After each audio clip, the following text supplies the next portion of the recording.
Non, laisse-moi tranquille ce soir, chouchou, je suis pas bien. Je viens de me faire virer par le monsieur Maudet. Après 20 ans, tu te rends compte. Mercredi soir, j'étais chez lui, je faisais le repassage. J'ai repassé sa gelaba blanche, tu sais, avec les petits trucs dorés dedans, les petits fils. C'est très long à repasser pourquoi il y a beaucoup de plis. Je devais encore cirer ses babouches. Et tout à coup, clac, j'entends la clé, il rentre à la maison. Et il me dit, Manuela, vous prenez vos affaires et vous partez. J'ai dit, quoi?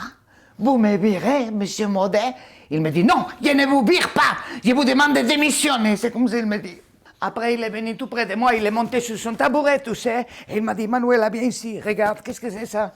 C'est une tasse, monsieur Maudet. C'est la tasse que j'ai sur mon costume, que ça veut dire que j'ai fait tous les discours, plus la télévision, plus la presse, avec la tasse sur mon costume. J'ai dit, mais monsieur Maudet, elle est toute petite, la tasse, on ne la voit pas, la tasse. C'est la tasse que vous avez fait avec les gâteaux d'anniversaire pour l'apéritif à mon hôtel. Et ça part pas avec le nettoyage normal, j'ai dû donner à Alcimique.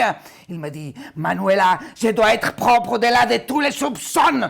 Tu m'as dit que ce costume gris, il était propre. Moi, je t'ai cru, tu m'as menti. Tout, il est à la base sur les mensonges.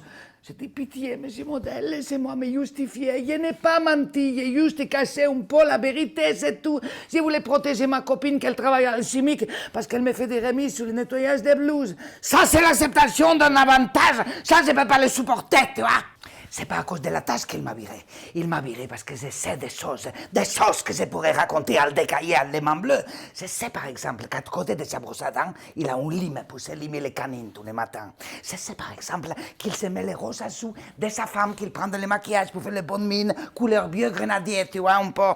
Je sais par exemple que sous son oreiller, il a une petite peluche toute grise qui tout touchait, toute massouillée. C'est un rat qu'il s'appelle Macron.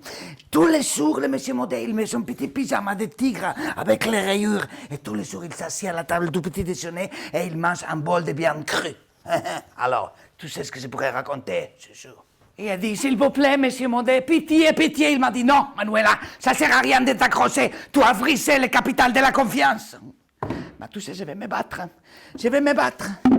Il peut m'enlever le département de la lessive, le département du repassage, mais je vais faire voter tout le monde. Pourquoi j'ai un grand soutien de la grande famille. J'ai appris quelque chose de monsieur Maudet. J'ai appris que de quelque chose que tu t'emmerdes, que tu n'écoutes pas, tu peux le transformer en la passion, que tout le monde y regarde. C'est top modèle, tu vois? Tu vois ce que je veux dire? Pierre Maudet, l'affaire Maudet, Manuela Rodriguez, l'affaire Manuela. C'est comme ça que ça va se passer. Viens voir, viens voir. Mais il n'y avait pas de fuite dans la presse. Pourquoi maintenant j'ai encore la présomption de l'innocence? Alors c'est mieux si tu t'en vas avec ta caméra. Va-t'en, je ne vais pas à la presse, allez, démissionne. Viens voir, chouchou, viens voir. Qu'est-ce que tu as là, toi, en tasse? Pistache! Allez, laisse-moi seul dans mon champ de ruines maintenant.